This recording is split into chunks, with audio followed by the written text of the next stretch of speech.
President Bush Sr. and I were pretty good buddies. And when he got to be President of the United States, he asked me if I'd like to serve. And I said, yes, sir, I would like to be in your cabinet. So I told him, he said, which side? I said, well, I've helped start and save some railroads down here in Mississippi. And I feel real close to the railroad industry. So I ended up getting the Federal Railroad Administration position, which is a sub-cabinet to President Bush. So he gave me what I wanted, and I had a ball. I had 4 years of being the administrator. I was a strong believer in the railroad technology. The steel wheel on the steel rail is still the most efficient, fuel efficient, and safest way to move people and goods. So when I became the administrator, though, most of the railroads thought they were going to downsize and go out of business. They thought they were last century's technology, and they didn't really realize how essential the steel wheel and steel rail was to moving goods. You know, it's very interesting with respect to the fact that there are a lot of people in the industry and a lot of people that have been around the industry a lot longer than Gil. But like so many people that are very involved, you can't see the forest for the trees.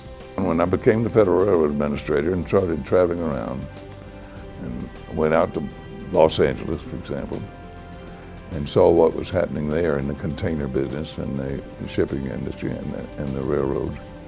Then I got to know J.B. Hunt. I became kind of the Johnny Appleseed, I reckon. I saw what they were doing, and they didn't, and to me, they didn't realize what they were doing, that they had invented a whole new transportation process.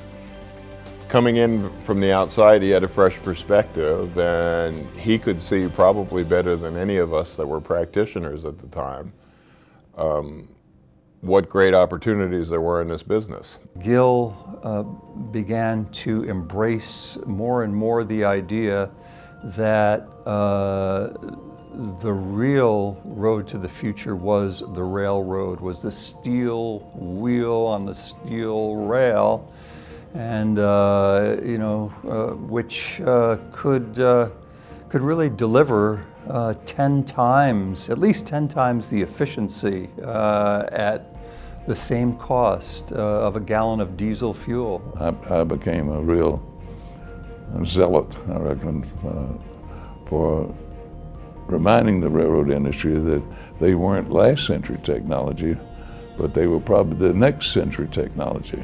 So that was an extraordinary thing that he did, which was really to become the chief advocate for a different way of doing things. And it wasn't just freight rail that he saw as the future. He saw a collaboration of various modes. Well, Gil Carmichael has certainly been a leader in what he likes to call the science of intermodalism, and bringing that to the industry, and a recognition that our jobs go beyond the mode we serve in or work in.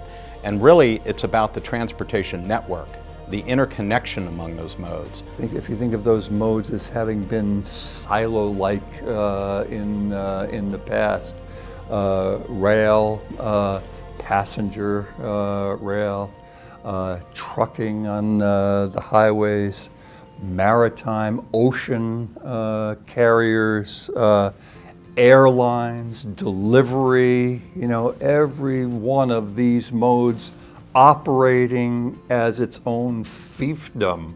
The best way to move people or goods from one destination to another, just not truck, just not rail, but the fact that every rail haul has a truck haul on the end of that. And that's really been, I think, Gil's sort of evangelism in the industry, if you will. Gil Carmichael is our founding chairman. He is the heart and soul that, together with some other early leaders, put together the idea that there ought to be an intermodal institute. In fact, I have Gil to thank for my involvement. He and I met each other more than 20 years ago. He was the Federal Railroad Administrator. I was running the public transportation system in Pittsburgh, and he came on an official visit. And I literally can remember us standing on our Martin Luther King Jr. East Busway, looking across at a railroad bridge, looking at a highway that was nearby, looking at the inner city bus terminal and the inner city rail terminal right nearby, and he was saying, my goodness, you have the makings of intermodalism here. And I'm a preacher, pretty religious one sometimes, particularly in my transportation field. And I started telling it, and we were creating the intermodal, which was an evolution of transportation. Well, he brings a lot of credibility, having been the former FRA administrator. He is a very well-spoken, courtly gentleman who gets his point across, I think, explicitly without creating a lot of negative energy. And there are some people who have passion for what they're trying to do, and it comes across so overtly that people tune out. And I've never seen that with Gil. I just had to tell it. And that's what I did. I started telling it and talking it and preaching it. He is a passionate, visionary person, and even today, he is still on the edge and the front of thinking around our industry, and his view is always way out on the horizon. And to me, that's one of the most exciting people to be around, because he's pulling all of us farther ahead, to be thinking farther ahead, and to be really working on what's going to make the transportation system run well, not just today, but far out into the future. Well, when I think about Gil's contributions to this program, I mean, certainly he's set the table. Somebody had to have the vision, the energy, and the passion to get it off the ground. Well, you know, Gil's a believer in things, and he's when he believes in something, he does something about it, and he feels strongly about everything, really, and he goes all out to get it, and that's Gil. And he also had the stature and the means and the time to put this all together and partner with the University of Denver to create the Intermodal Transportation Institute. And it's a very unusual thing. A lot of moving parts have to come together at one time, and Gil was able to do that. We knew that we were on to something, and it needed to be taught. This school needs to honk its horn, needs to let the world know it exists. He is emblematic of the kind of person that I would expect to be doing what he's doing. And when you think about, if you had to draw a character and shape that character to lead an institution like this, I'd probably come up with somebody like that in my imagination. And he clearly has the passion still after all these years, and that's really it helps me keep mine going. ITI wouldn't exist if it weren't for Gil Carmichael.